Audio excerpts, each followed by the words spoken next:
नमस्कार साथियों, एक बार फिर आप सभी का स्वागत है। निपुण भारत मिशन के अंतर्गत शिक्षकों की क्षमता संवर्धन संबंधी प्रशिक्षण गतिमान है, जिसके क्रम में अभी तक आप 33 अर्थात 33 कोर्स पूरे कर चुके हैं।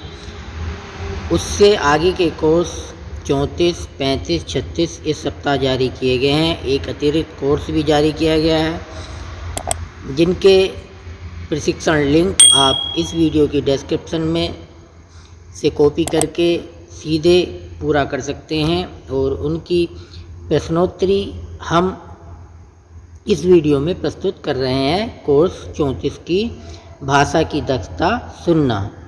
आइए देख लेते हैं इसकी प्रश्नोत्तरी। अगर आप वीडियो पर चैनल पर नए हैं तो चैनल को सब्सक्राइब कर लें और बेल आइकन को प्रेस कर लें।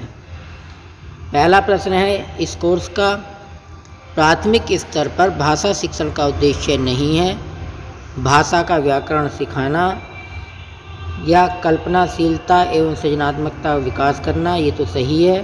जीवन में विभिन्न परिस्थितियों का सामना करना, ये भी सही है। और मन की बात साझा करना, ये भी सही है। ये वाला जो है नहीं है, अर्थात इस प्रश्न का पहला ऑप्शन सही होगा। इस पर हमने क्लिक किया। आगे बढ़े। बुनियादी स्तर पर ध्वनियों की पहचान का उचित क्रम क्या है? शब्द के स्तर पर, वाक्य के स्तर पर और शब्दांश के स्तर पर और वर्ण के स्तर पर। तो इसमें सबसे पहला स्तर आता है वाक्य स्तर पर 1, और दूसरा आता है शब्द स्तर, तीसरा आता है ये और चौथा आता है वर्ण स्तर पे। तो इसका क्रम हो जाएगा 2, 1, 3, 4, 2, 1, 3, 4। तो हम दूसरे ऑप्शन पे इस पे क्लिक कर देंगे, क्योंकि इसका 2, 1, 3, 4 ऑप्शन है। अगला प्रश्न है प्राथमिक स्तर पर भाषा की कक्षा में सर्वाधिक प्रभावी शिक्षण युक्ति है? बच्चों से विभिन्न संदर्भों में बातचीत करना, दूसरा हस्तलिखित सामग्री का पठन पाठन, तीसरा हस्तलेखन पर पर्याप्त अभ्यास, चौथा मौन वाचन हेतु प्रोत्साहित करना। तो इस प्रश्न का सही उत्तर है बच्चों से विभिन्न संदर्भों में बातचीत करना सर्वाधिक प्रभावी शिक्षण युक्ति है भाषा की कक्षा में। आगे बढ़ते हैं। अगला प्रश्न है कक्षा में शिक्षिका द्वारा अलग अलग ध्वनियाँ उत्पन्न करना और ध्वनियों को पहचान कर उन वस्तुओं के बारे में पूछना से संबंधित गतिविधि कराई जा रही है। शिक्षिका का क्या क्या उद्देश्य है? पहला ऑप्शन है आसपास की वस्तुओं के बारे में जानकारी देना, नहीं। दूसरा कक्षा का वातावरण आनंददायक बनाना, ये भी नहीं है। सुनकर अपेक्षित क्रिया देना, जी हाँ, ये तीसरा ऑप्शन इसका सही है और चौथा ऑप्शन भी गलत है। तो इस प्रश्न पे हम तीसरे ऑप्शन पे क्लिक कर देंगे। अगला प्रश्न है शिक्षिका कक्षा में पहले कहानी एवं गीत जैसी गतिविधि के माध्यम से शिक्षण करती है, फिर धीरे धीरे बच्चों को वर्ण अक्षर की तरफ ले जाती है। वह ध्वनि की पहचान के किस चरण का अनुपालन कर रही है?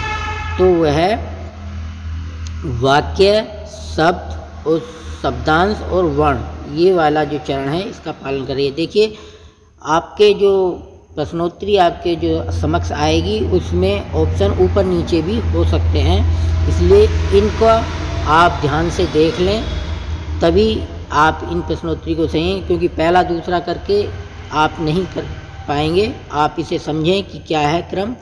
पहला आता है वाक्य, फिर शब्द, शब्दांश और वर्ण। इसका पहला ऑप्शन यहाँ पे जो जिसमें कि वाक्य, शब्द, शब्दांश और वर्ण दिया है वह सही है इस प्रश्न में। इस पर क्लिक किया और आगे बढ़े। अगला प्रश्न है प्राथमिक स्तर पर सुनने की क्षमता संवर्धन के लिए आप किन गतिविधियों को शिक्षण में सम्मिलित नहीं करेंगे? भाषा वैज्ञानिक तथ्यों को स्पष्ट करना, इसमें देखिए नेगेटिव आंसर देना है, सम्मिलित नहीं करेंगे।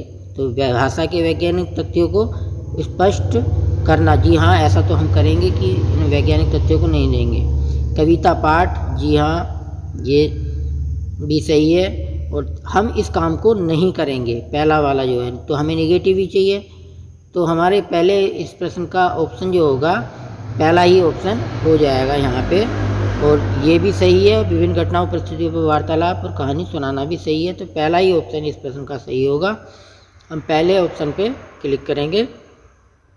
अगला प्रश्न है, कब माने कि बच्चों में सुनने का कौशल विकसित हो गया है? बच्चा आसपास की ध्वनियों को सुनकर पहचान कर ले, पहला।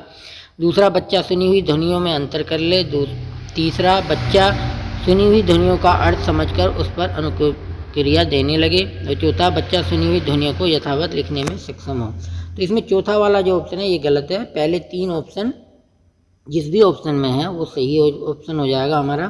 तो पहले तीन ऑप्शन हमारे तीसरे ऑप्शन में है, तो तीसरा ऑप्शन इस प्रश्न का सही है। अगला प्रश्न है, हमारे दैनिक जीवन में सर्वाधिक प्रयोग किया जाने वाला कौशल है? तो सभी जानते हैं सुनना और बोलना हमारे जीवन में सर्वाधिक प्रयोग किए जाने वाले कौशल है। तो इस प्रश्न का दूसरा ऑप्शन सही है। आगे बढ़े, भाषा कक्षा में अगर शिक्षिका द्वारा शुरुआती स्तर पर ध्वनियों के साथ नियमित और विभिन्न प्रकार के प्रयास नहीं किया जाता है तो पहला ऑप्शन, वर्ण और अक्षरों की पहचान करने में कठिनाई होती है। दूसरा है, वर्तनी बनाने और लिखने में कठिनाई होगी। तीसरा है, वाक्य निर्माण में कठिनाई होगी। और चौथा, उपयुक्त सभी विकल्प सही हैं। तो इसमें जो है अगर ध्वनियों के साथ नियमित विभिन्न प्रकार के प्रयास नहीं किए जाते हैं तो वर्तनी बनाने और लिखने में कठिनाई होगी। तो इस प्रश्न का दूसरा जो ऑप्शन है ये सही होगा। अगला प्रश्न है, बुनियादी स्तर पर भाषा की कक्षा में प्रतिदिन सुनने की किस तरह की गतिविधियों पर ध्यान देना चाहिए? तो बुनियादी स्तर पर सुनने की प्रतिदिन मौखिक गतिविधियों पर ध्यान देना चाहिए। तो इस प्रश्न का चौथा ऑप्शन यहाँ पे सही है, मौखिक वाला। इस तरह से हमने 10 प्रश्न के आंसर दिए और अपना स्कोर चेक कर लेते हैं। हमारा स्कोर हुआ 10 आउट ऑफ 10। तो इस वीडियो में हमने देखी 34वें कोर्स भाषा का कौशल, भाषा की दक्षता, सुनना की प्रश्नोत्तरी। इससे अगली वीडियो में हम कोर्स 35 की प्रश्नोत्तरी लेकर उपस्थित होंगे। तब तक के लिए आप सभी का धन्यवाद। नमस्कार।